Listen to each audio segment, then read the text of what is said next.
Halo adik-adik semua, shalom. Apa kabarnya semua hari ini? Audrey, Kak Yuli, kangen banget sama adik-adik. Rasanya pengen deh kita bisa kumpul lagi ibadah bersama-sama di gereja. Kalau Kak Audrey gimana Kak? Aduh, Audrey juga kangen banget dari ketemu adik-adik semua. Ya, Kak Yuli, Kak Audrey, dan semua kakak-kakak sekolah minggu kangen sama adik-adik. Tapi hari ini, Jumat 10 April 2020, kita masih sekolah minggu dari rumah masing-masing demi kesehatan kita semua.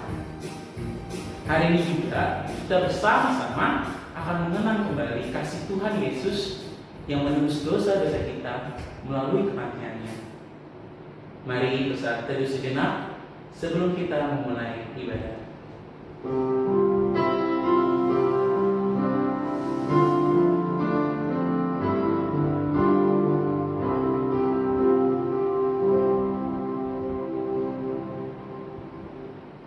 Ayo adik-adik, kita berdiri dan menyanyikan anak-anak pujilah.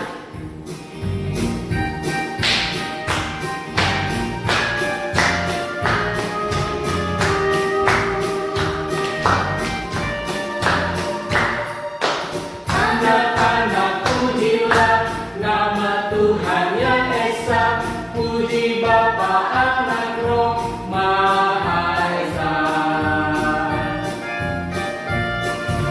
Sekolah minggu inilah tempat dan memujinya, puji Bapa, Anak, Roh Maha Esa.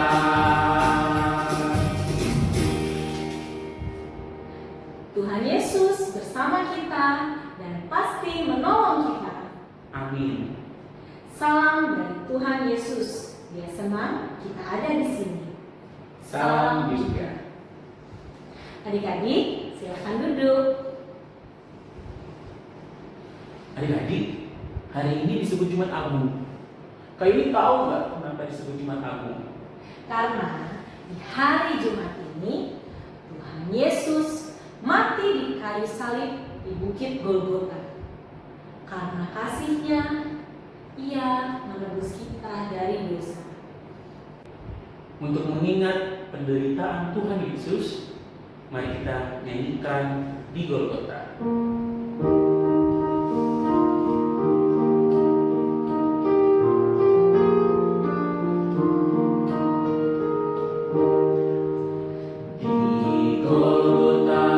Di Golgota, Tuhan pernah menderita supaya dilepaskannya kami dari dosa.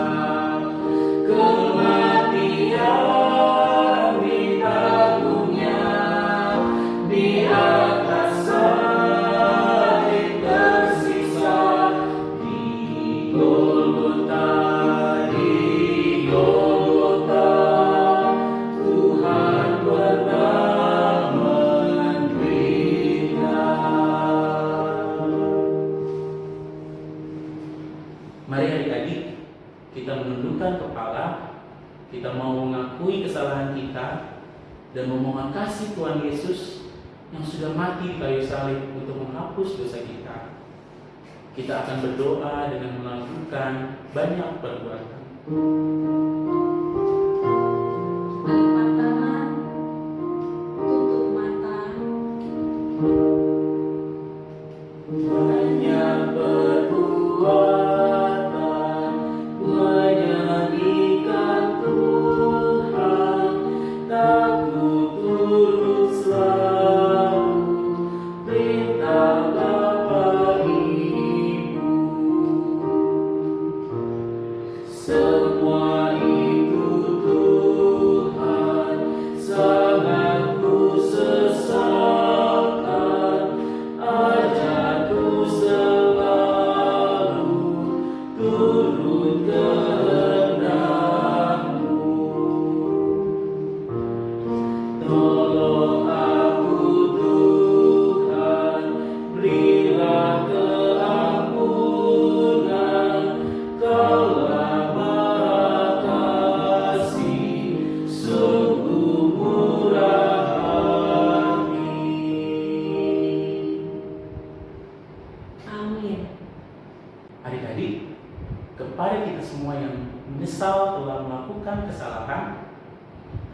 anugerah telah diingatkan kembali kepada kita dari Roma pasal yang kelima ayatnya yang ke-8. Akan tetapi Allah menunjukkan kasih-Nya kepada kita oleh karena Kristus telah mati untuk kita ketika kita masih berdosa. Untuk merespon berita anugerah dari Tuhan, mari kita menyanyikan cinta akan Yesus.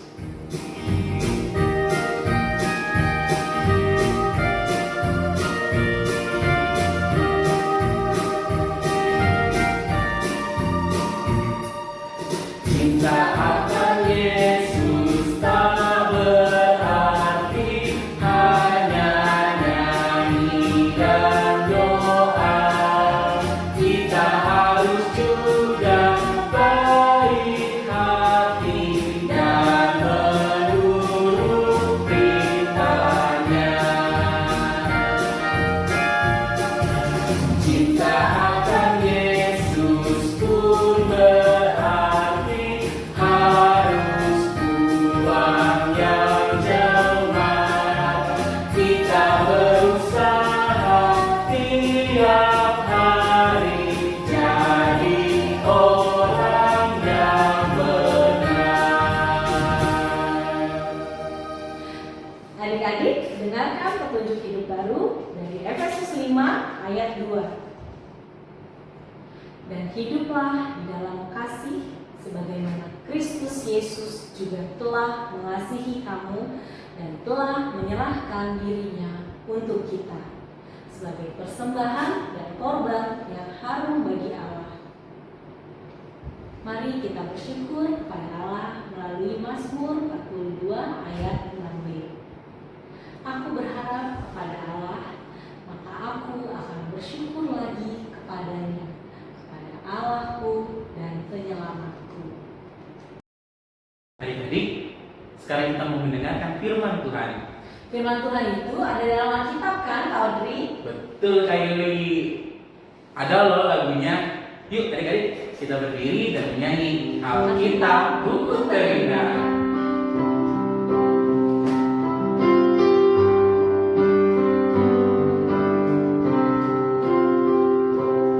Hai kawan, tahukah kamu sebuah buku yang indah dan menakjubkan, buku yang berisi kebenaran. Alkitab itulah namanya. Alkitab buku terindah, surat cinta dari Tuhan untukmu dan untukmu dan semua orang. Alkitab buku terindah, beritakan keselamatan, karya Tuhan Yesus yang mulia. Adik-adik, silakan duduk.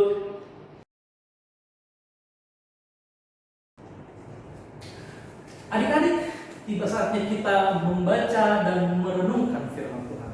Kita akan membaca Injil Matius pasal yang ke-27. Sudah ketemu? Matius pasal yang ke-27 ayat 45 sampai 56. Jika adik-adik sudah menemukannya, kita tinggalkan sebentar lalu kita bersatu di dalam doa. Kita berdoa. Dengan ucapan syukur dan penuh kegembiraan, kami menyambut kebaikan Tuhan di dalam hidup kami. Di hari ini ya Tuhan, kami hendak menghayati kematian Yesus Kristus di kayu salib. Bukalah mata hati kami, pikiran kami untuk memahami, untuk mengerti, dan bahkan menjalankan, mempraktikkan apa yang Tuhan kehendaki di dalam hidup kami. Tolong kami ya Tuhan, curahkan roh-Mu agar firman yang kami baca dan kami renungkan boleh menjadi cahaya di dalam kehidupan kami. Ini doa kami di dalam Kristus Sang Penebus hidup kami. Amin.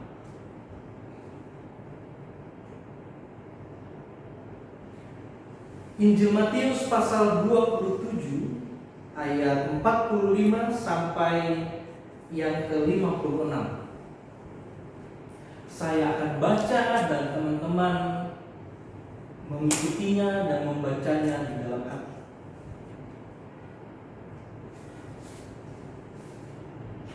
Mulai dari jam 12 kegelapan meliputi seluruh daerah itu sampai jam 3. Kira-kira jam 3 berserulah Yesus dengan suara nyaring, Eli, Eli, lama sabachthani. Artinya, Allahku, Allahku, mengapa engkau meninggalkan aku? Mendengar itu, beberapa orang yang berdiri di situ berkata, ia memanggil Elia. Dan segeralah datang seorang dari mereka. Ia mengambil bunga karang, mencelupkannya ke dalam anggur asam, lalu mencucukkannya pada sebatang bulu dan memberi Yesus minum. Tetapi orang-orang lain berkata, jangan. Baiklah kita lihat, apakah Elia datang untuk menyelamatkan dia.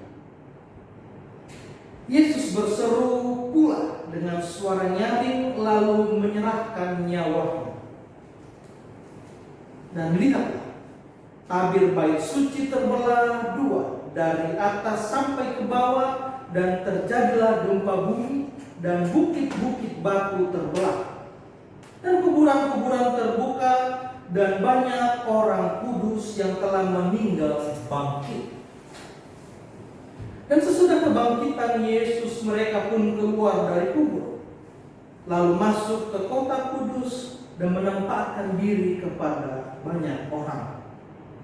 Kepala pasukan dan prajurit-prajuritnya yang menjaga Yesus menjadi sangat takut ketika mereka melihat gempa bumi dan apa yang terjadi, lalu berkata, sungguh ia ini adalah Anak Allah. Dan ada di situ banyak perempuan yang melihat dari jauh, yaitu perempuan-perempuan yang mengikuti Yesus dari Galilea untuk melayani dia. Di antara mereka terdapat Maria Magdalena dan Maria ibu Yakobus dan Yusuf dan ibu anak-anak Zebedeus. Demikianlah firman Tuhan, dan yang disebut berbahagia adalah kita yang mendengar dan melakukan firman Tuhan. Amin.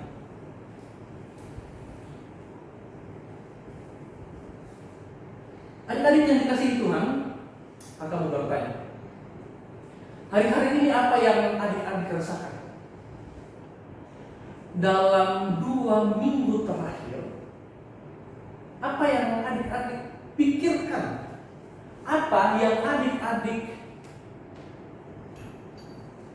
rasakan?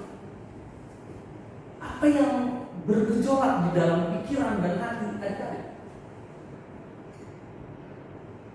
Apalagi hari-hari ini kita dihimbau oleh pemerintah, kita diminta oleh pemerintah untuk physical distancing atau social distancing.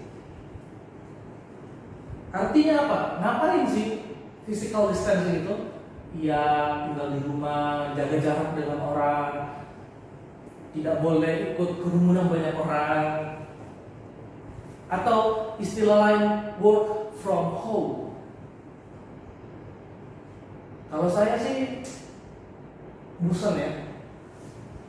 Kakak ini orangnya lebih suka dengan keramaian, suka dengan kumpulan banyak orang.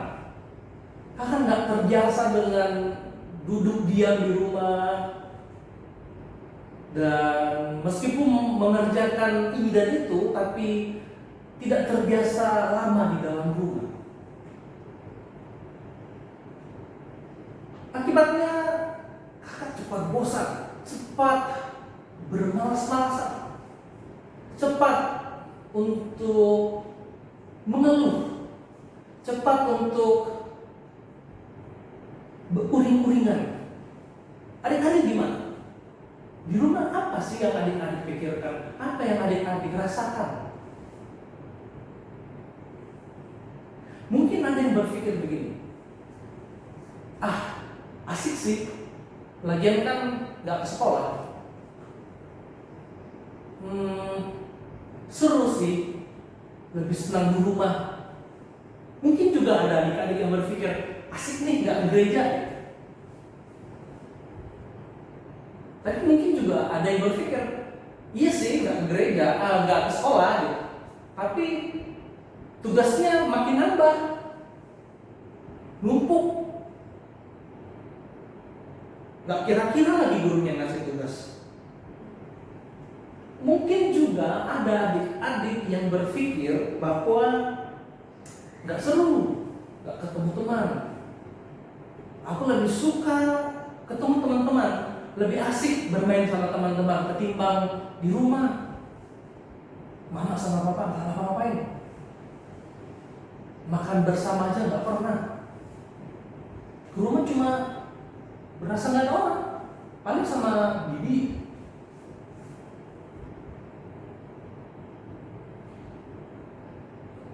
Adik-adik, hari-hari ini rutinitas kita, kebiasaan kita seketika dipotong atau di-cut oleh virus corona yang suka keluar menjadi tidak bisa keluar, yang suka bermain bersama-sama menjadi harus di rumah, yang senang ke gereja seketika juga harus di rumah. Semua yang kita kerjakan menjadi terganggu. Semua kebiasaan kita terganggu.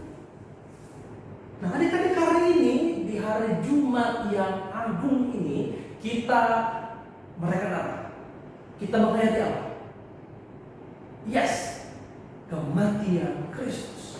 Kita menghayati, kita mengingat apa yang terjadi 2000 tahun yang lalu ketika seorang utusan Allah, seorang anak Allah harus menanggung penderitaan, harus mengalami kesakitan, dan bahkan harus mati di kayu salib. Yesus Kristus, Dia adalah putra Allah. Dia adalah bentuk dari kasih Allah kepada dunia. Apa yang terjadi ketika Yesus mati? Apa yang terjadi ketika Yesus harus menderita? Mungkin ada adik-adik yang bilang, ya elah, kenal juga kagak, gak ketemu juga. Tapi apa artinya untuk kita hari ini? Apa maknanya kematian Kristus untuk adik-adik, untuk keluarga adik-adik, dan untuk seluruh dunia? Yang pertama adalah kematian Kristus merupakan usaha Allah, karya Allah, pekerjaan Allah untuk memperbaiki relasi Allah dan manusia yang telah rusak. Rusak karena apa?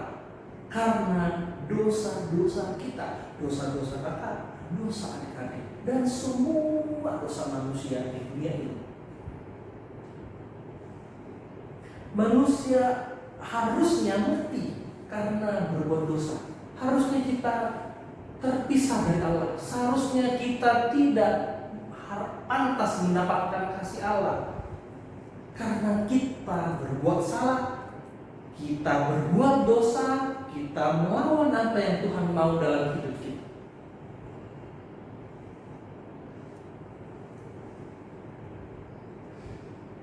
Jadi kematian Kristus harusnya berarti bagi kita. Karena kematiannya membuat kita tidak mati, membuat kita kembali dipeluk oleh Allah, kita kembali dicintai oleh Allah. Kita yang selama ini terpisah dari Allah menjadi dekat dengan Allah karena kematian Yesus. Semua yang harus kita tanggung menjadi dibebankan kepada Yesus, harus dipikul oleh Yesus.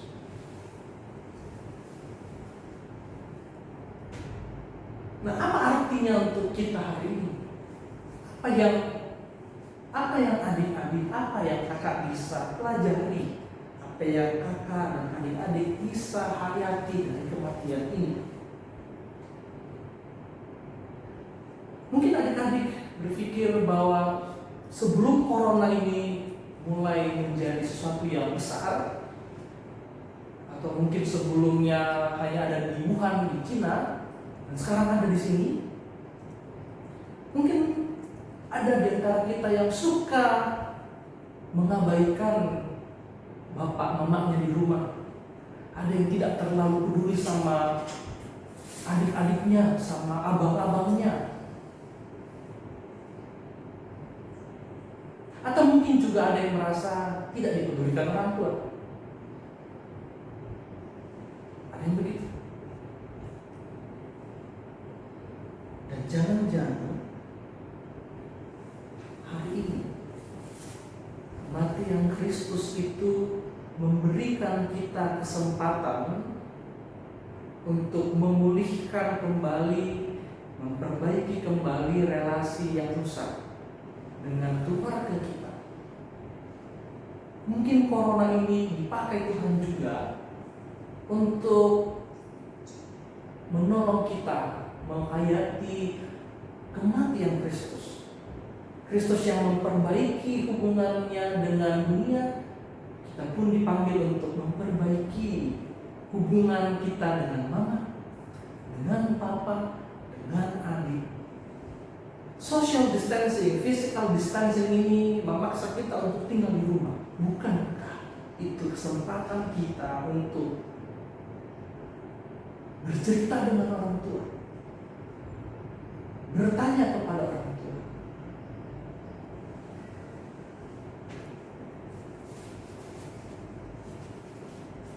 Jadi mungkin juga Tuhan berkarya dalam corona ini. Nah, yang kedua, melalui kejadian-kejadian hari-hari ini, adik-adik, saya, kakak juga belajar untuk memahami dan meyakini bahwa saya, adik-adik, semua orang-orang di sekitar kita adalah ciptaan yang rapuh, ciptaan yang terbatas, ciptaan yang tidak bisa berbuat apa-apa tanpa Tuhan. Dan melalui peristiwa kematian Yesus, kita menghayati, kita merasakan bahwa kerapuhan kita ini, ketidakmampuan kita ini dipeluk oleh Yesus, direngkuh oleh kematian Yesus.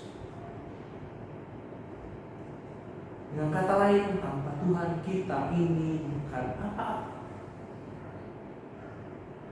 Jadi adik, jangan pernah berhenti untuk baca Alkitab, berdoa, merenungkan firman Tuhan. Jangan juga lupa datang ke gereja. Atau kalau hari ini jangan lalai untuk menekan YouTube-nya atau Zoom untuk berjumpa dengan teman-teman di dalam dunia virtual.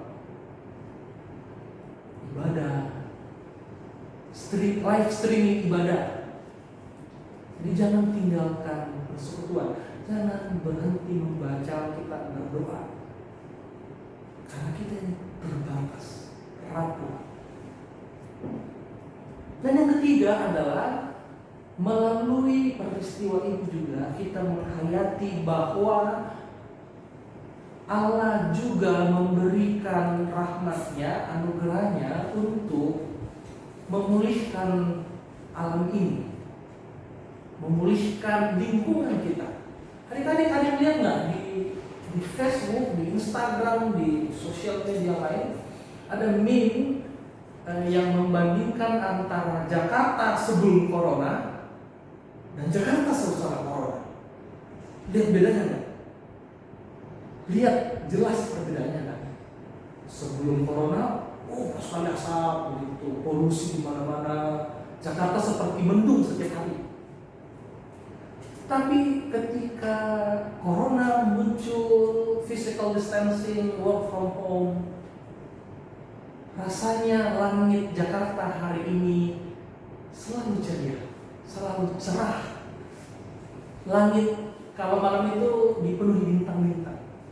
Dan Allah mau juga memulihkan hubungan kita dengan alam, manusia dengan alam, dan manusia dan alam dengan Tuhan. Tuhan mau memulihkan semuanya. Tuhan mau memperbaiki semuanya.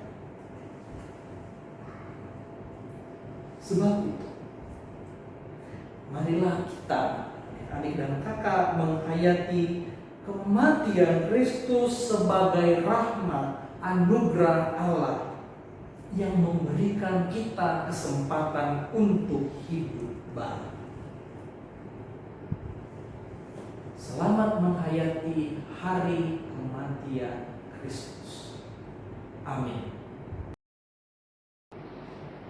Tuhan Yesus disalib untuk menebus dan menyelamatkan kita semua. Tangan dan kakinya dipaku sebagai tanda cintanya kepada kita. Untuk itu, mari kita berdiri dan menyanyikan tanda paku.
Mari kita bersatu dalam doa.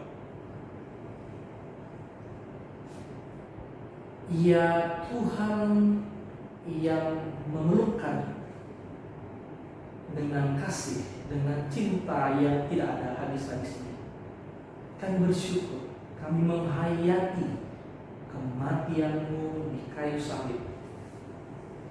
Semata-mata itu adalah kehidupan yang Tuhan berikan kepada kami, rahmat yang Engkau berikan kepada kami untuk memulihkan kehidupan kami. Ajar kami ya Tuhan untuk menghayati kematian-Mu di kayu salib.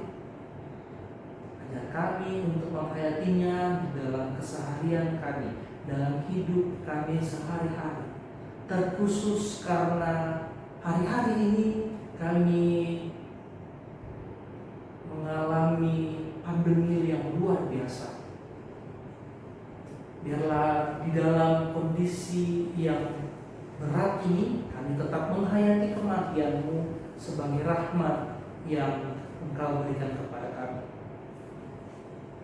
Biarkan ini juga jadi kesempatan untuk kami semua memulihkan hubungan kami di keluarga, supaya keluarga kami menjadi keluarga yang Tuhan cintai. Kami juga menghayati kematian-Mu sebagai kesempatan kami memulihkan relasi kami, hubungan kami dengan lingkungan kami. Dan terlebih dari itu, kematian-Mu adalah anugerah untuk seluruh ciptaan. Tolong kami ya Tuhan untuk menghayati semuanya di dalam Kristus Yesus pemilik kehidupan kami. Amin.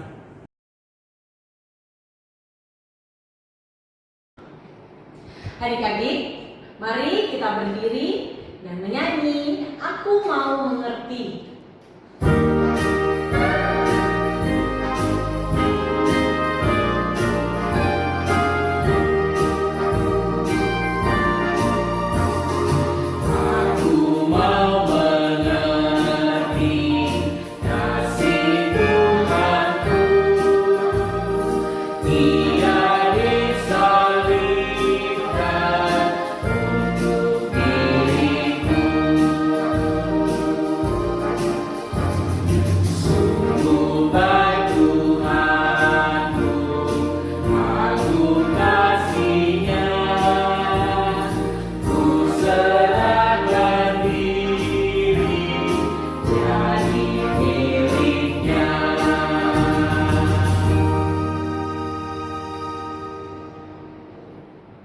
Pulanglah, karena Tuhan Yesus sudah mati untuk menebus kita dari dosa. Hiduplah dalam kesetiaan kepada Tuhan Yesus dan terimalah berkat-Nya. Tuhan memandang engkau. Amin. Tuhan menjaga engkau. Amin. Tuhan menyayangi engkau. Hosiana. Amin. Yesus sayang pada